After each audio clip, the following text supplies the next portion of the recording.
We've been taught to see mythical creatures as storybook fictions, the dragon guarding its hoard, the griffin perched upon its treasure, the phoenix born from flame. Yet this modern perspective overlooks a far more thrilling and profound reality. For ancient civilizations, these beings were not just tales, but potent forces that can be summoned into our world through intricate, high-stakes rituals. They built sacred spaces and performed precise ceremonies, believing the correct combination of offerings and symbols could tear open the veil between worlds.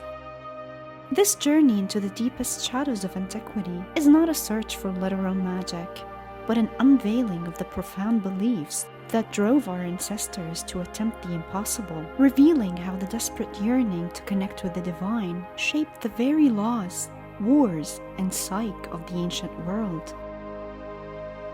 The motivation to summon a mythical creature was never born from mere curiosity. It was a response to fundamental, often desperate, human and societal needs. Why would a Babylonian priest spend days in preparation, chanting in a dead language under a scorching sun? Why would a Celtic druid risk venturing into a sacred grove believed to be a thin place where our world and the other world collided? The primary driver was the quest for control over the uncontrollable. Ancient life was precarious. A single drought could decimate a kingdom. A plague could erase a generation. An invading army could bring an empire to its knees. In the face of such disorder, a mythical creature was the ultimate weapon, a tangible manifestation of cosmic power that could be petitioned, bargained with, or commanded. A dragon was not just a large reptile, it was the embodiment of destructive power that could incinerate an enemy host. A griffin, part eagle and part lion, was the symbol of divine majesty and military invincibility. To summon such a being was to attempt to harness the very forces of nature and divinity to impose order on a chaotic existence. This leads to the second core motivation, prosperity and sustenance. Many rituals were aimed not at fearsome draconic beings, but at nature's spirits and fertile entities. From the Celtic belief in the Cernunnos, the horned god of the forest, whose favor ensured a plentiful hunt, to the Greco-Roman nymphs and dryads, who governed the health of springs and trees. These beings were seen as stewards of life itself. Rituals to invoke them involved offerings of milk, honey, and grain, a symbiotic transaction meant to ensure the land's continued bounty. To summon these creatures was to engage in a sacred contract with the world, a promise of reverence in exchange for survival. Finally, there was the pursuit of wisdom and cosmic balance. The most revered mythical beings were often oracles and keepers of forbidden knowledge. Summoning them was not about commanding power, but about humbly petitioning for understanding. The shaman, trembling in a trance state, sought his spirit animal to guide his people through a harsh winter. The Greek Pythia, as we will explore, prepared to channel serpentine power to deliver the prophecies of Apollo himself. In these contexts, the summoned creature was an intermediary, a bridge to a higher plane of understanding, necessary for maintaining the spiritual and cosmic order of the universe. At the heart of every one of these attempts was a specialized human agent, the intermediary, the shaman, the priest, the druid, the oracle. These were the rigorously trained scientists of the sacred.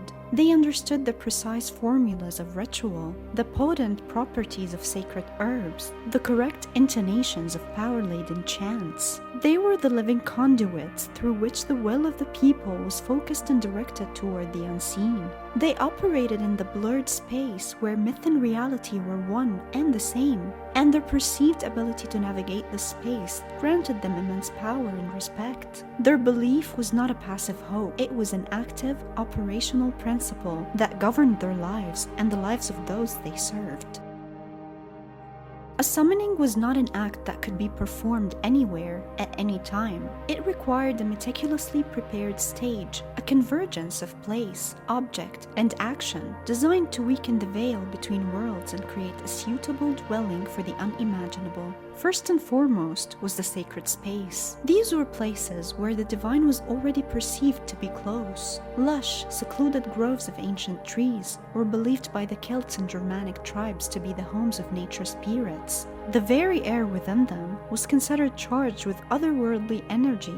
High mountain peaks, like those admired by the Incas and ancient Greeks, were seen as the thrones of gods and the natural abodes of celestial beings, like thunderbirds or griffins. Caves and deep subterranean chambers, such as the Plutonium at Hierapolis, were gateways to the underworld, perfect for communing with chthonic entities. These locations were the anchor points, the naturally occurring thin places where a ritual could gain the necessary traction to pierce the fabric of reality.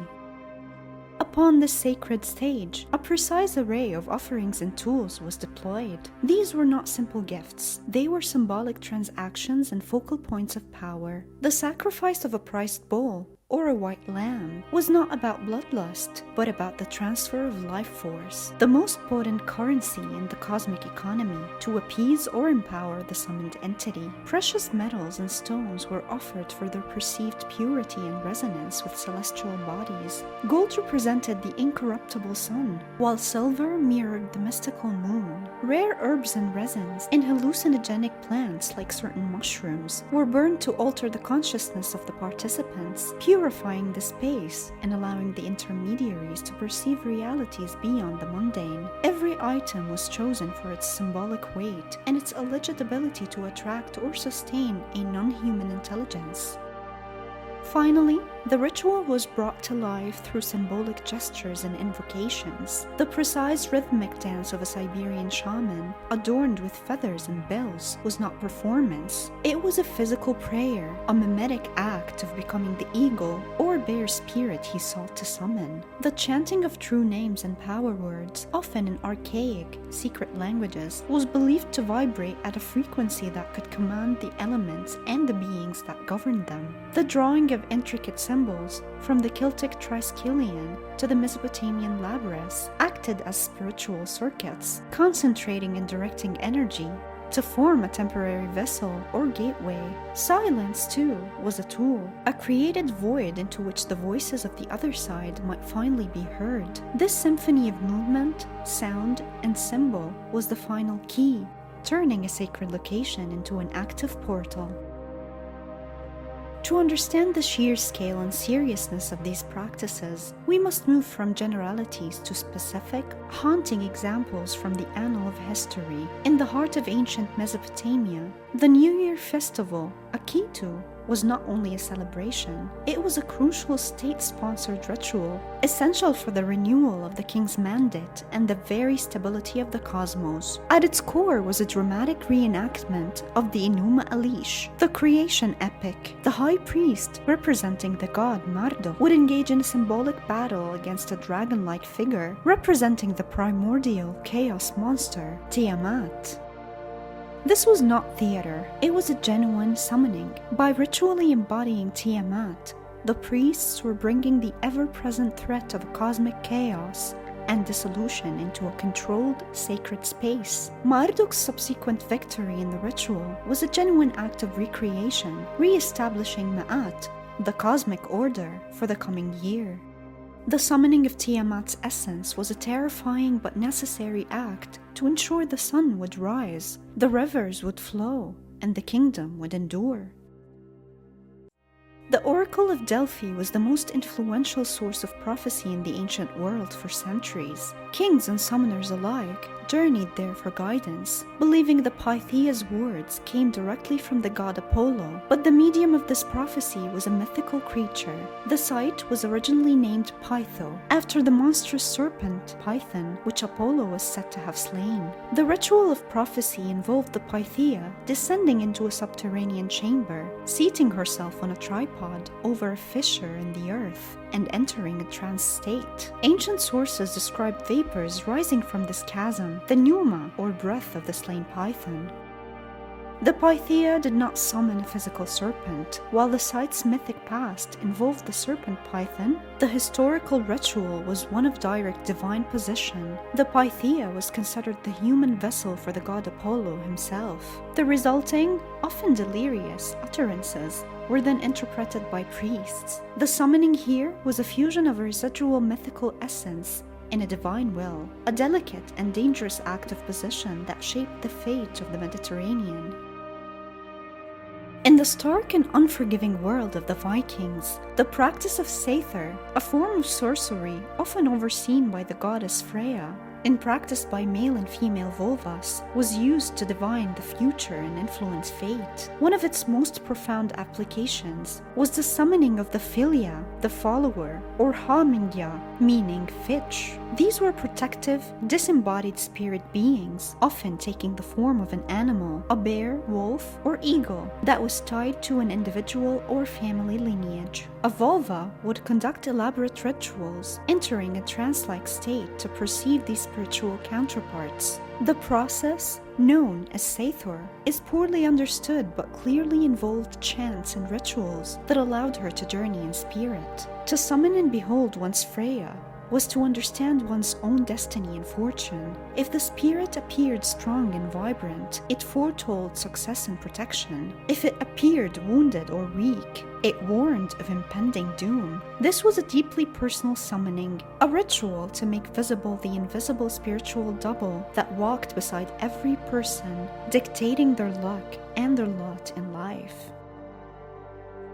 The ancient rituals for summoning mythical creatures ultimately reveal a fundamental and lasting truth about the human condition. We are innate meaning makers, forever reaching beyond the horizon of the known. Our ancestors looked at the star-strewn sky, the deep forest, and the raging sea, and they saw not emptiness, but presence. They saw dragons in the storm clouds, griffins in the mountain peaks, and spirits in the murmuring leaves. The rituals were a brave, brilliant, and sometimes terrifying attempt to communicate with that presence, to draw its power into their lives, and to find their place within the living, enchanted cosmos. We have traded the summoning circle for the scientific method, but the quest remains the same, a quest for connection, for understanding, and for a touch of the sublime in our existence. And that spirit, as potent as any magic, is one we have never lost. Watch our next video to dive deeper into ancient human behavior, and let us know in the comments below which ancient tale you'd like us to uncover next.